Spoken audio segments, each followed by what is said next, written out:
नमस्कार, मैं प्रेम, आप देख रहे हैं एमके न्यूज इंडिया। 2024 लोकसभा चुनाव खत्म हो गए हैं और बिहार में अब 4 सीटों पर उपचुनाव होनी है, जिसको लेकर कर जो है एनडीए से लेकर कर जो है विपक्ष भी हमलावर है कि 4 सीटों में 4 सीट हमारा होगा। एनडीए की तरफ से भी कहा जा रहा है 1 सीट भी हम हारने नहीं जा रहे हैं। लेकिन रुपौली अगर उपचुनाव देखा जाए तो उसमें जो है निर्दलीय उम्मीदवार का अपना जो पत्ता जो है साफ कर जो है हक जमा लिया। लेकिन देखना होगा कि क्या उपचुनाव में 4 सीट जो है बेलागंज, इमामगंज जैसे 2 और जगह पे जो होने हैं उपचुनाव, क्या आरजेडी भी इस पे जो 4 सीट पर जो है अपना हक जमाएगी या उपचुनाव जो रुपौली में हुई थी उसी तरह से रह जाएगी। इस तरह के तमाम खबरों के लिए जो हमारे साथ बात करने के लिए हैं आरजेडी प्रवक्ता अरुण यादव। सर, क्या कहेंगे? उपचुनाव होने हैं और 4 सीट में 4 सीट जो है बीजेपी कह रही है कि वो हमारे खाते में आने वाली है, तो आरजेडी क्या करेगी? देखिए, बीजेपी तो इसी तरह कहती है। 400 पार का नारा लगाती थी पूरे देश में और बिहार में 40 सीट जीतने का दावा करते थे। आपने देखा 39 सीट था लोकसभा चुनाव में, 30 पे अटके। पूरे देश में भारतीय जनता पार्टी 303 सीट जीती थी 2019 के लोकसभा चुनाव में, 240 पे आके अटकी। आपने देखा उपचुनाव में सत्ता पक्ष का एनडीए का सीट था रुपौली, वो भी खोने का काम किया। तो इसलिए ये लोग इसी तरह अनर्गल प्रलाप करके हवा बना। आप लोग भी तो बोल रहे थे 40 तो हमने तो जीता, हमने तो 4 पे आ गए, हमने तो गैन किया। इंडिया गठबंधन ने गैन किया 1 से 9 पे। राष्ट्रीय जनता दल 0 से 4, 9% वोट में बढ़ोतरी हुआ। इंडिया गठबंधन पिछले लोकसभा चुनाव को अगर आप देखेंगे और दर्जनों सीट क्लोज फाइट में रहे, बहुत कम अंतराल से हमारे, तो हम तो बढ़े ही। घटा कौन?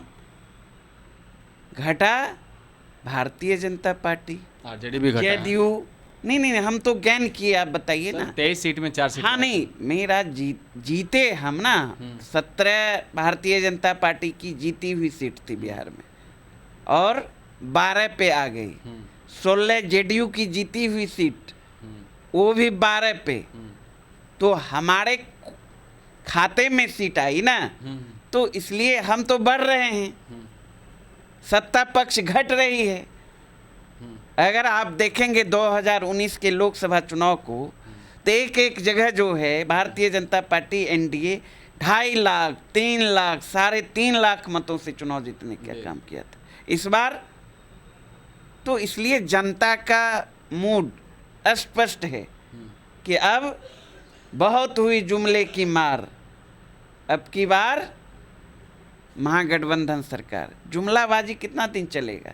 बहुत हुई महंगाई की मार, अब की बार बिहार में तेजस्वी सरकार। आप देख रहे हैं महंगाई चरम पर, बेरोजगारी चरम पर, भ्रष्टाचार चरम पर। बिहार को विशेष राज्य का दर्जा नहीं मिला। वो तो आप लोग नहीं दिलवाए, बात 2012 में ही क्लियर हो गया था। 2012 में क्लियर हुआ। 12 के बाद से प्रधानमंत्री नरेंद्र मोदी जी ने 14 में ना कहा पूर्णिया में आके जनसभा में कि हम बिहार को विशेष राज्य का दर्जा देंगे। नीतीश जी लगातार 12 के बाद भी तो कहते आए कि बिहार को विशेष राज्य का दर्जा हम लेकर रहेंगे, हम उन्हीं के साथ जाना पसंद करेंगे जो बिहार को विशेष राज्य का दर्जा देगा। तो आपने देख लिया, नीतीश जी एनडीए के साथ हैं, भारतीय जनता पार्टी के साथ हैं, मजबूत स्थिति में हैं, केंद्र की चाबी केंद्र सरकार की उनके पास है। तो क्या मिला? झुनझुना थमाया। तो इन लोगों को राज्य और राज्य की जनता से कोई मतलब नहीं है। बिहार की डेवलपमेंट नहीं चाहती है एनडीए और भारतीय जनता पार्टी जेडीयू। 17 साल से यहाँ सरकार है, एक भी उद्योग धंधे लगाने का काम नहीं किया। पलायन जारी है। बरसालीगंज में तो हुआ, कहाँ हुआ? फैक्ट्री, बड़ी फैक्ट्रियाँ। अब देखिए ना, बजट जो आया, नींव रखा है ना। अरे भाई, नींव कागजों में तो बहुत सारी बात है, भाषणों में तो विकास ही विकास है। नीति आयोग का रिपोर्ट आया, सारे दावा की पोल खोल दिए। ये लोग तो कहते हैं सुशासन की सरकार। कैसी सुशासन है? प्रत्येक दिन बिहार के ऐसा एक भी जिला नहीं है कि जहां दर्जनों हत्याएं नहीं होती है, आपराधिक घटनाएं नहीं होती है। तरारी में जो है पशुपति पारस सीट मांग रहे हैं, आरजेडी वहां से क्या मजबूती के साथ अपना जीत दर्ज करेगी? देखिए, तरारी हो, रामगढ़ हो, बेला हो या फिर अन्य जगह इमामगंज हो, चारों जगह हम जीतने जा रहे हैं।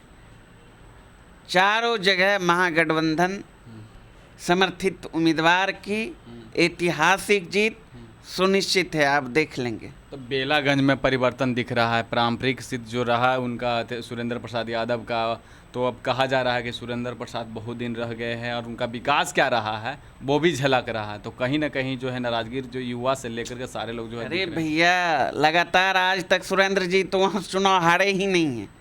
तो इतिहास हम कर रहे हैं। तो ये देखिए, डेवलपमेंट वहाँ की अगर बात करेंगे तो विकास का मतलब सुरेंद्र जी है। बेलागंज में उन्होंने वहाँ से लगातार वो एमएलए बने हैं, मिनिस्टर भी रहे। सर्व धर्म के लोग, हर समाज के लोग वहाँ के उनको नेता नहीं बेटा के रूप में मानते हैं और लगातार राष्ट्रीय जनता दल वहाँ से चुनाव जीतते आई है। अब पुनः फिर हम जीतने का काम करेंगे। नैया डगमगा रही है, क्योंकि जब हम पब्लिक से जब बात करने गए तो विकास के नाम पर वो दिखा रहे थे, गड्ढे दिखा रहे थे। नहीं तो आप देखिए, सरकार है जो एक विधायक के अंडर उनके हाथ में जो ताकत होती है, उनके कलम 7 बार रह चुके हैं कलम में, तो निश्चित रूप से उस मामले में बहुत आगे हैं। और हमारे जो भी जहाँ भी जनप्रतिनिधि है, हाँ, सवाल है कि 17 साल से एनडीए की सरकार है। सरकार बड़े बड़े काम करती है जो कि सरकार करने में विफल साबित हुई है। आपको लगता है कि सुरेंद्र प्रसाद की जो पारंपरिक सीट रही है वो बच जाएगी? राष्ट्रीय जनता दल की पारंपरिक सीट है और लगातार जो 4 चुनाव होना है, उपचुनाव 4 क्षेत्र में, हम चारों का चारों सीट जीतने जा रहे हैं। इंडिया गठबंधन की ऐतिहासिक जीत हो। मनोरमा देवी अपना बेटा को उतारे हैं, रॉकी यादव हैं, कौन क्या उस पर जाइए, हटाइए। युवा आपस में भिड़ रहे हैं। अरे भाई, भीड़ रहे हैं, आने दीजिए। अभी तो अधिसूचना जारी होना बाकी है। उसके बाद हमारे आदरणीय नेता आदरणीय तेजस्वी जी पार्टी के तमाम इमामगंज को लेकर क्या कहेंगे? क्या इमाम, हम तो A to Z की बात कर रहा हूँ। वहाँ तो जीतराम मांझी, तो मांझी जी, हम सीट इस बार जीतेंगे। आप अपने पास लेके चले? बिल्कुल बिल्कुल बिल्कुल। रुपौली वाला हाल नहीं ना होगा? अरे रुपौली वाला कौन हारा? सत्ता पक्ष ना हारा, सत्ता के खिलाफ ना हवा चल रही है। एनडीए का सीट था ना, सीटिंग एनडीए का था। हारा कौन? एनडीए। भारती किसके साथ? एनडीए हराना जदयू का वो सीटिंग सीट था। नहीं, किसके साथ थी वो?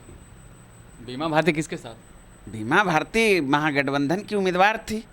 तो फिर जीत नहीं पाए। फिर वहाँ सीटिंग सीट किसका था? जेडीयू का था। आपकी हार नहीं हुई है? नहीं, बिल्कुल नहीं। मेरी हार कैसी हुई?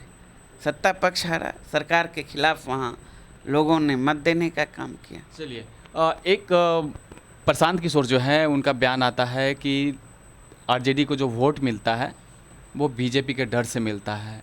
इस बार जो ललटेन का जो तेल है वो हम निकाल देंगे 2025 के चुनाव में। क्या किस प्रशांत किशोर की बात करते हैं? वही प्रशांत किशोर पांडे नहीं है? हाँ, वो जानते हैं, पांडे है। और अमित शाह के कहने पर नीतीश जी ने जेडीयू में शामिल कराया था, उपाध्यक्ष भी बनाया था। उसी की बात कर रहे हैं ना? पीआर एजेंसी जो चलाते थे, वो पॉलिटिकल व्यक्ति है। वो तो बीजेपी का बी टीम है, बी टीम के रूप में काम कर रही है। लोकसभा के चुनाव में आपने देखा होगा, भाजपा की भाषा बोल रहे थे, 400 पार की बात वो भी कर रहे थे। तो इन लोगों का हम लोग नोटिस थोड़े लेते हैं, जनता नहीं नोटिस ले रही है। आपको डर नहीं है? क्या चीज़ का डर? प्रशांत किशोर से? बड़े बड़े नाक परे हैं, ढोरवा मांगे पूजा।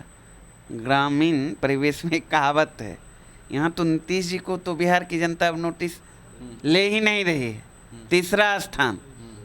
तो इस ऐसी संगठन पूरे देश में चुनाव आयोग से अगर आप ये मांगेंगे तो 3,000 के लमसम है। बीजेपी की तरफ से आ रहा है कि आपके मुंह से निकाल कर अपना जो सरकार बनाया है एनडीए की, अब आने वाले 2025 में आपके पेट से निकाल के सरकार बनाएंगे। याद है ना 2020 का बिहार विधानसभा चुनाव, नीतीश जी के साथ ही लड़े थे ना, पूरी मजबूती के साथ, अकेले दम पर 34 साल का नौजवान तेजस्वी यादव जी ने तमाम एनडीए नेताओं को धूल चटाने का काम किया, शासनादेश के बल पर सरकार बनाने का काम किया। महागठबंधन के 2 दर्जन उम्मीदवार जीते हुए थे, उनको सत्ता के बल पे हराने का काम किया। मात्र महागठबंधन को 12,000 वोट ही कम आया ना, 5-7 एमएलए और जीत जाते हम लोग, तेजस्वी यादव जी जीत जाते तो बिहार के मुख्यमंत्री होते ना। तो इन लोगों को थोड़ा सा भी शर्म नाम का चीज़ नहीं है।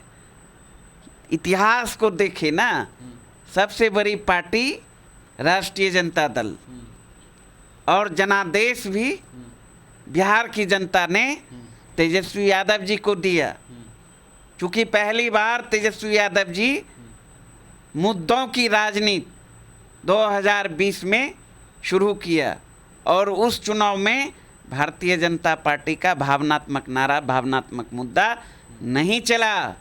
आपने देखा जनादेश तेजस्वी यादव जी के नेतृत्व में बिहार की जनता ने महागठबंधन को दिया। जी धन्यवाद। तो आपने सुना क्या कुछ कर रहे थे। इसी तरह के तमाम खबरों के लिए बने रहे, देखते रहे एमके न्यूज़ इंडिया। धन्यवाद।